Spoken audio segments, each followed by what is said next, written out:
nosso segundo episódio dessa edição especial, que é o The Insight mais porque estamos comemorando, né, nesse mês de dezembro, o Dia do Arquiteto, que se comemora agora no dia 15, e também um centenário da nossa querida arquiteta Lina Bombardi. Aqui estamos em outro ângulo já dessa escultura, eu diria assim, feito por ela, nesse espaço que é a Fundação Gregório de Matos e Teatro também.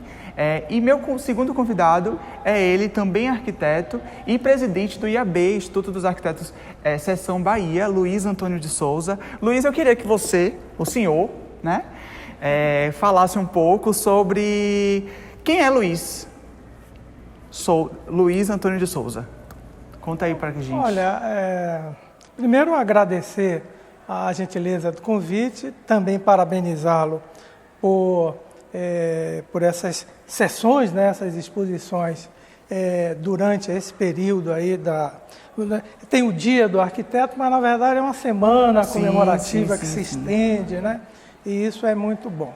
Ora, Luiz Antônio é uma pessoa, né, um cidadão brasileiro, baiano, soteropolitano, que optou por escolher como carreira profissional a arquitetura, né?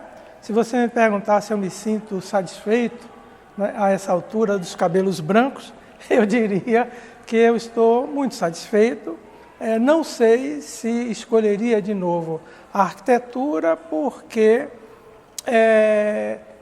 as atividades, as profissões, elas mudam na história, não é? Então, quem sabe eu me enquadrasse em uma outra atividade, mas seguramente uma atividade que estivesse relacionada com as questões relativas ao espaço, a forma de apropriação do espaço, a lidar, inclusive, com os arranjos espaciais para a vida das pessoas e também para contemplar as inúmeras atividades que a arquitetura acaba por contribuir para que isso ocorra de uma forma mais fundamentada, de uma forma mais racionalizada, de uma forma mais eficiente.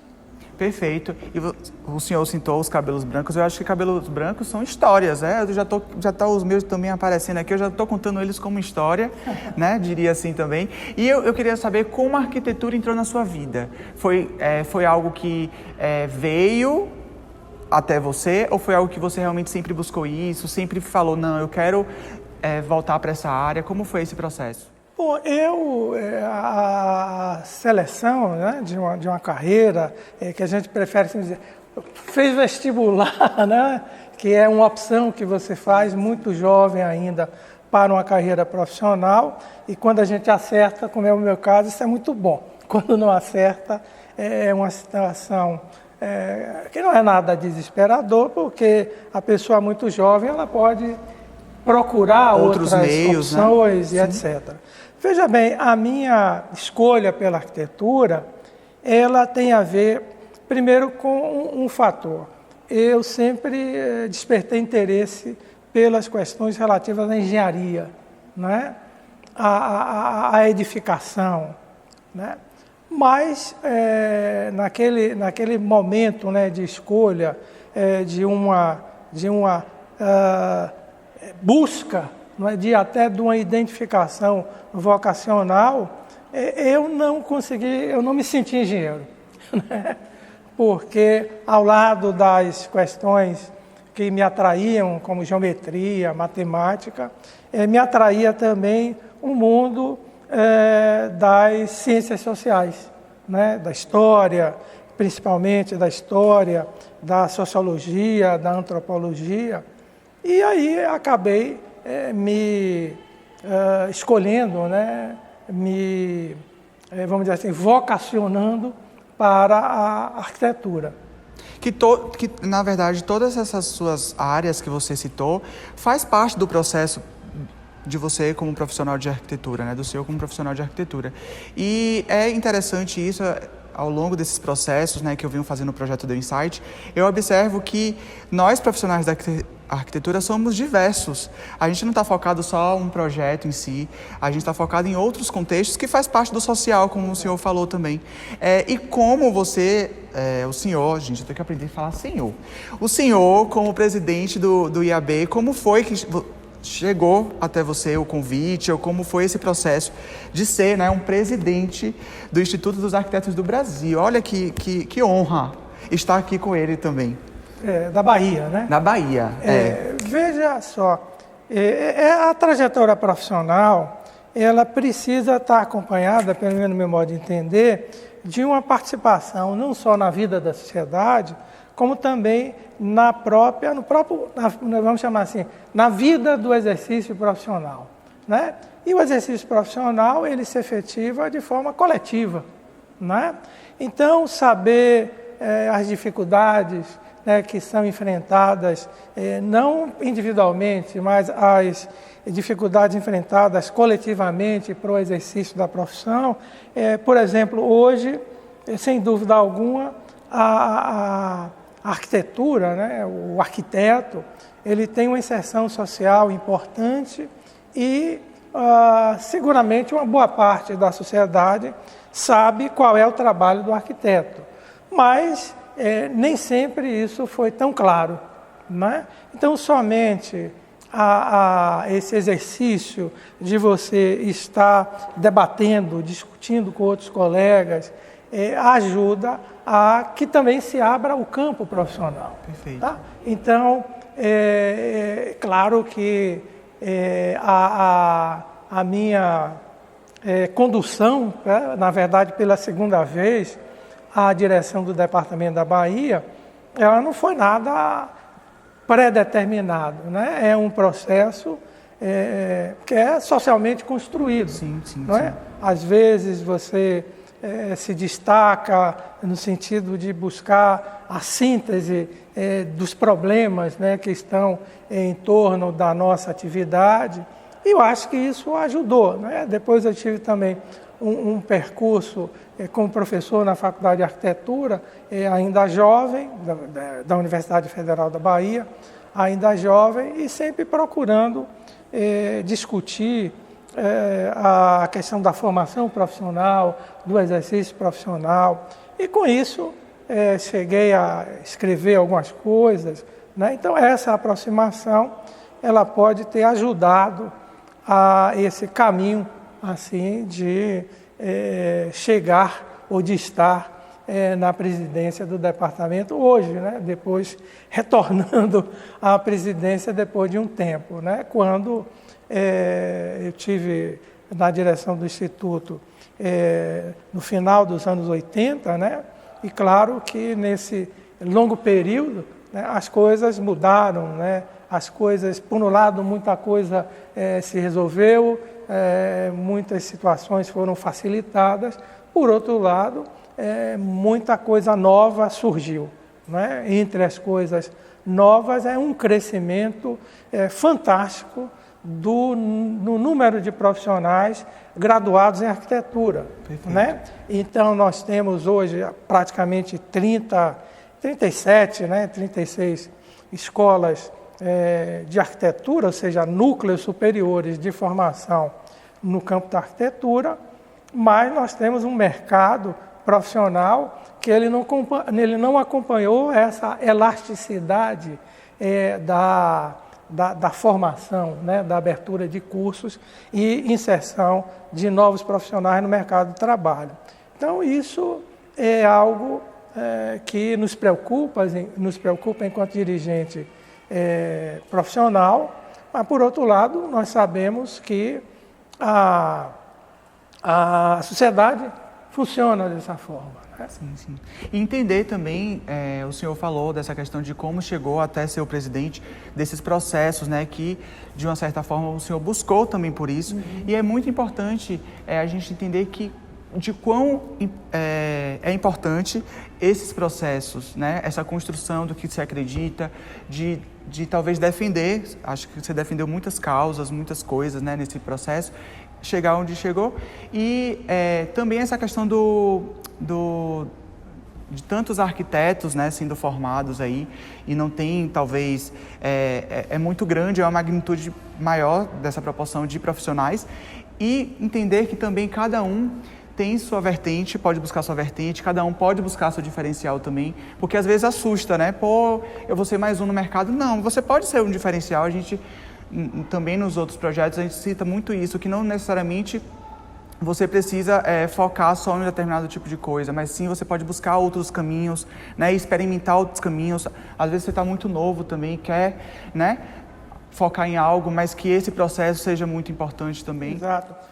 Veja só, o campo, vamos chamar assim, da arquitetura, ele é muito vasto, né?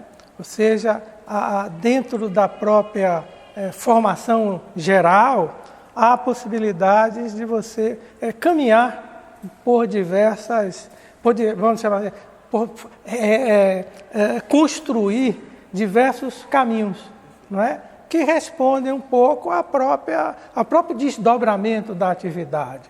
Então, se antes o profissional que se dedicava à edificação, ele tinha que gerar praticamente todas as etapas do projeto de arquitetura e fazendo isso uma boa parte solitariamente, hoje você tem uma complexidade na organização da atividade que faz com que cada vez mais, né, haja assim, um coordenador de uma equipe no desenvolvimento de um trabalho, eu estou falando aí da edificação, e vários atores, né, também arquiteto, atuando em vários nichos, aspectos, né, da atividade.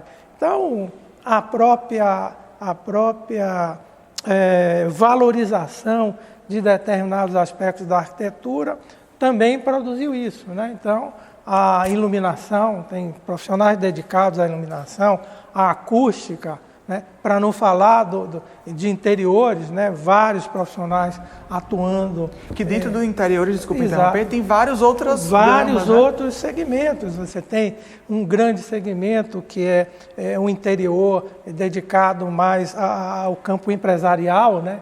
Bancos e etc. Você tem lojas, né, que é um segmento, e por aí vai. Ou seja, é uma atividade que, claro que sabemos que nós estamos, inclusive, vivendo num momento global, né, geral da economia, que o trabalho, tradicionalmente, como era visto, ele diminui, ele tende, inclusive, a ser eliminado, mas vai haver sempre um mercado de trabalho, né? Nós sempre temos que lembrar que é também uma atividade técnica, então, ao longo da história, o que a gente observa é a intensificação da própria divisão técnica do trabalho, ou seja, a especialização dentro dos próprios campos de atividade. Perfeito. Eu queria que o senhor explicasse também a gente tem o CAL, que é o Conselho dos Arquitetos, e tem o IAB, né, que é o Instituto que comanda também os arquitetos do Brasil. No caso do senhor, é o presidente daqui da Bahia. Eu queria que você explicasse um pouco dessa diferença, porque eu acredito que muitos profissionais que estejam começando no mercado, ou até profissionais que já estejam no mercado, não tem esse domínio, talvez tenham um pouco de dúvida. Sim. Você explicasse um pouco como é que funciona, né, esses dois, como é que eu posso dizer? Duas instituições. Instituições, perfeito. Teríamos também que lembrar que tem ainda o Sindicato dos Arquitetos, sim. Né, a Associação das pessoas que atuam no campo de interiores, ou seja, a organização também se desdobra a partir da própria especialização. Mas falando do CAL e do IAB, veja só, a participação dos profissionais de arquitetura, né, dos formados, dos graduados em arquitetura, que efetivamente desejam se inserir no mercado, eles precisam vamos chamar assim, de uma licença da atividade, né? Essa licença, ela é esse registro também, como muitos chamam, ele é obtido junto ao Conselho de Arquitetura e Urbanismo, né, que tem seções em vários estados e uma estrutura nacional. Então, digamos, pertencer é quase compulsório, né, para o exercício da profissão. Já o IAB é uma instituição cuja a participação ela não é compulsória, ou seja, na verdade, os arquitetos se candidatam a pertencer aos quadros do IAB, que a propósito faz esse ano, né, nós estamos comemorando os 100 anos de existência, né? Então o IAB é uma instituição centenária. Estamos comemorando aqui também, então. Estamos comemorando, né? Sem puxar um pouco esse lado, né? Que ele tem um lado festivo, né? E também tem o lado da própria reflexão, né? Porque 100 anos é um século, né? Um século acontece muita coisa. E um século, né, no país como o nosso, né, de uma dinâmica econômico social, ou seja, um país em formação, né? Muitas coisas em 100 anos acontecem e seguramente todos os acontecimentos políticos, econômicos, sociais, eles vão refletir diretamente na atividade do profissional, né? Do profissional arquiteto, como de todos os profissionais em geral. Então,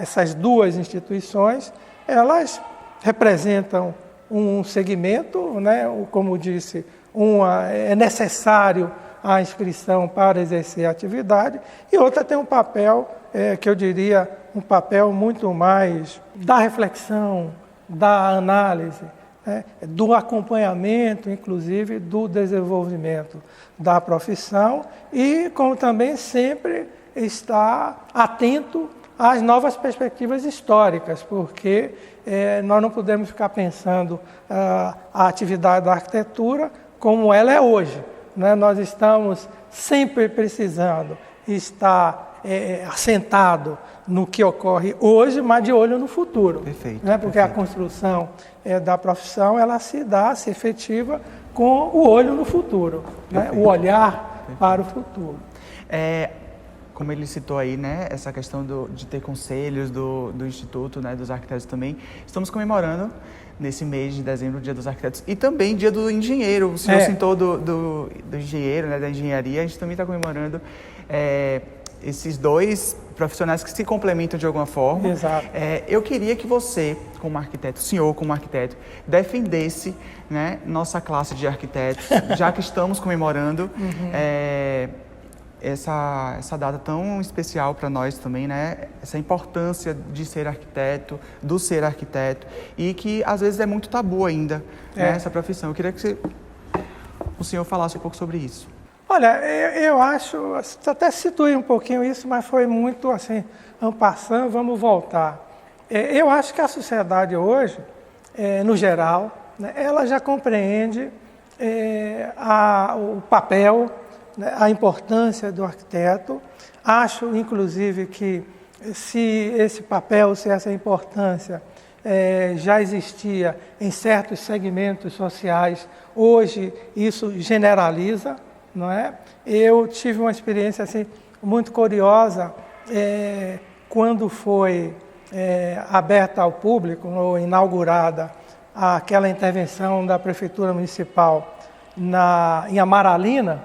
Não é? Tinham duas pessoas conversando e pessoas comuns, né?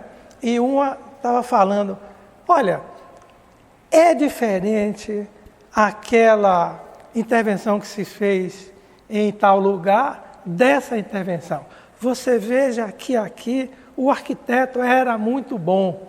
Ou seja, as pessoas, inclusive, já são capazes de identificar aquelas intervenções de maior densidade do ponto de vista da solução do problema, não é? Porque toda solução de arquitetura tem um problema por trás, e a dimensão estética.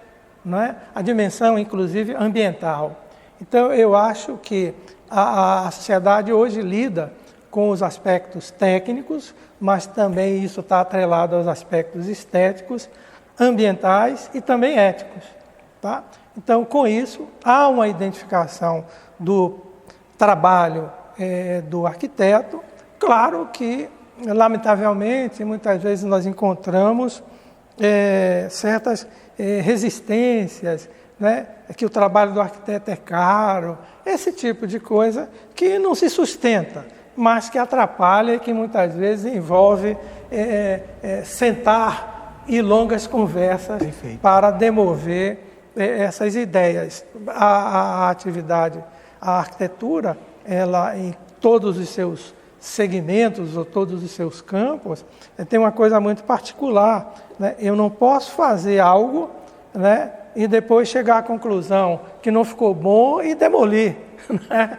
Então, a ação do arquiteto, ela sempre precisa ser uma ação acertada, uma ação consequente.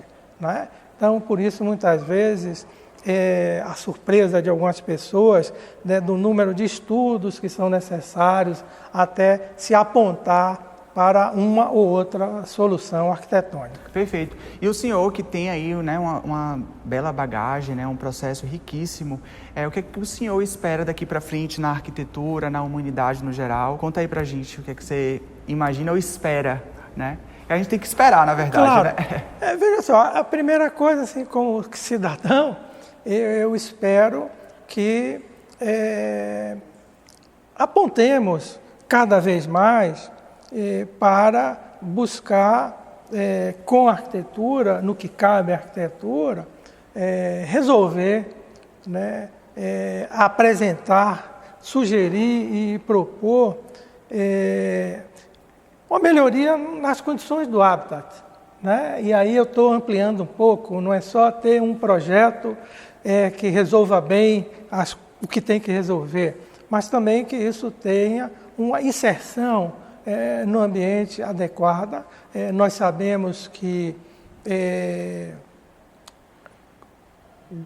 determinados materiais precisam ser substituídos, né, por materiais que dialoguem mais com o ambiente, e nós sabemos também que o momento civilizatório ele exige que estejamos cada vez mais conscientes de que não estamos manejando o meio ambiente da forma adequada. Então, dentro da arquitetura, nós também precisamos fazer o nosso papel, né, de procurar cada vez mais um diálogo, né, com o meio ambiente. Né, e isso passa necessariamente pelo uso dos materiais e também pelos arranjos espaciais. Perfeito. E importante, dessa questão da valorização, a gente também valorizar os espaços, né? Entender mais sobre aqueles espaços. Hoje eu passei o dia todo aqui gravando e foi incrível entender um pouco sobre o processo, a estrutura desse espaço aqui, o quanto ele traz de história, traz de conceito. Então, teve uma pessoa por trás disso, claro, que fez, né? Claro. Que é a nossa... Lina, que estamos homenageando ela também nesse projeto. E, seu Luiz, obrigado. Obrigado a você. Uma honra demais. Eu gravei com o seu Luiz, inclusive foi minha estreia na TV. Eu gravei com ele para um programa. E a gente comentou um pouco sobre essa questão do urbanismo, falou um pouco sobre a arte de rua. E muito bom estar com o senhor aqui de novo presente, tá, né, comemorando aí esses centenários, tanto do IAB quanto da própria Lina, e contar e inspirar as pessoas que estão nos assistindo. Obrigado. Quer falar alguma... Não, eu queria agradecer essa oportunidade, né, que você oferece, né, não é a mim, né, mas oferece aos profissionais que lidam com arquitetura e urbanismo, né? E a oportunidade também da gente lembrar para a sociedade que estamos comemorando 100 anos, né, na preocupação de uma arquitetura cada vez mais aproximada, né, dos interesses da sociedade. Pois é, esse é Luiz Antônio de Souza, presidente do IAB, Instituto dos Arquitetos do Brasil, seção Bahia. E a gente vai acabar aqui esse papo, mas eu conto um pouquinho sobre os espaços daqui, então você confere no próximo vídeo. Até mais!